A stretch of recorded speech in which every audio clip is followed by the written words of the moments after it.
عمر بن عبدالعزیز خلیفہ بنے، بنو امیہ کے ظالم حکمرانوں میں عمر بن عبدالعزیز آئے، انہوں نے 2.25 سال میں بنو امیہ کے ظلم کا صفایا کر دیا،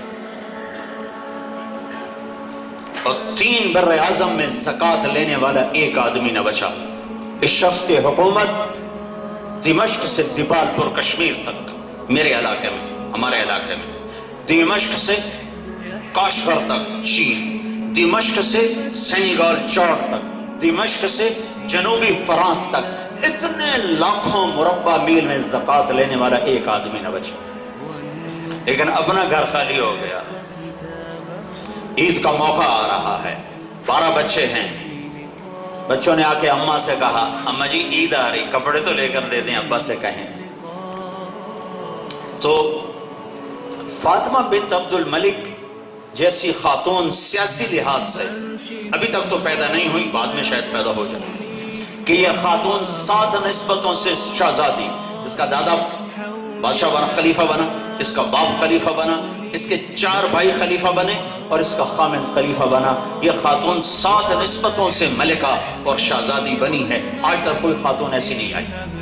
عبد الملک اپنی زندگی میں ہیرو میں تولتا تھا بیٹی کو۔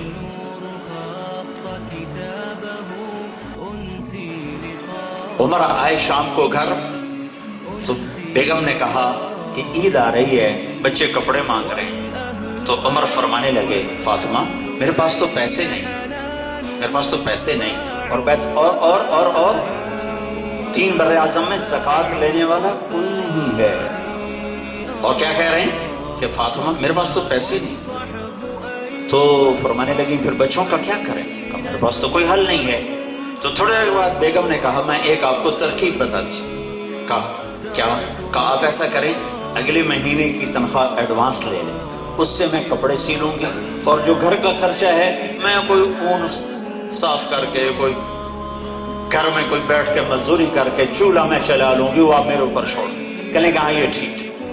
تو باہر نکلے، ان کے خزانچی تھے مزاحم، اسے بلایا، کہا بھائی ہمیں اگلے مہینے کی تنخواہ ایڈوانس چاہیے، ہم نے بچوں کے کپڑے بنانے ہیں۔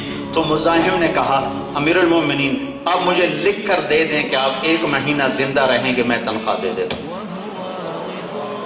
تو عمر خاموش ہو گئے اور اٹھ کر آئے اور اپنی بیگم سے کہا فاطمہ میرے بچوں کو کہہ دینا میں کپڑے نہیں دے سکتا۔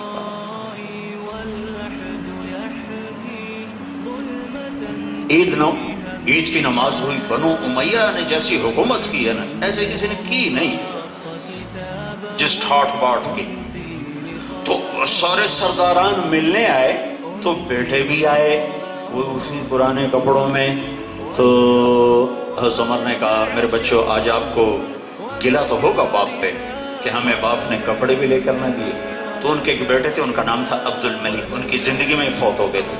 وہ کہنے لگے نہیں ابا آج ہمارا سر بلند ہے کہ ہمارے باپ نے خیانت نہیں کی، ہمارے باپ نے خیانت نہیں کی۔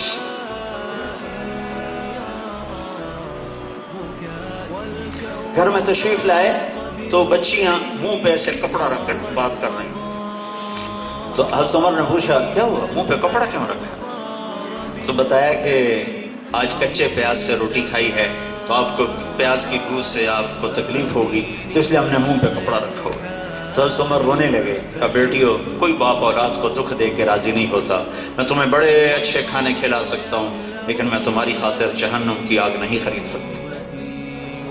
3 بر اعظم کی حکومت کر کے نجات کا پروانہ لے جا رہا ہے، تو وی سی کے پاس تو چھوٹا سا اقتدار ہے، ایم پی کے پاس تو چھوٹا سا اقتدار ہے، وزیر اعلیٰ کے پاس تو چھوٹا سا اقتدار ہے، وزیر اعظم کے پاس تو چھوٹا سا اقتدار ہے۔ آج کا اقتدار تو بہت معمولی ہے، اس میں ہم کیوں نہیں اپنے مالک کو ڈھونڈ سکتے اور راضی کر سکتے؟ سیکھا نہیں، ارادہ نہیں۔ تو پھر جب ان کو قبر میں اتارا تو رجا ان کی قبر میں اترے، اور وصیت کے مطابق کفن کی گرہ کو کھول کے دیکھا تو فرمایا رجا نے میں نے دیکھا چہرہ قبلے کی طرف تھا اور یوں لگ رہا تھا جسے 14ویں کا چاند قبر میں اتر آیا۔ اپنے نبی کی زندگی لائیں گے تو ہمارے مسائل حل ہوں گے۔ صرف یہ 3 چیزیں معاشرے سے نکالتے ہیں، یہ حکومت نہیں نکال سکتی. آپ ہمارے بچے ہو، ہماری نسل ہو، ہمارا سرمایہ ہو. کم از کم تم جو اندر اور باہر بیٹھے ہو، ظلم سے توبہ کرو، جھوٹ سے توبہ کرو، خیانت سے توبہ کرو.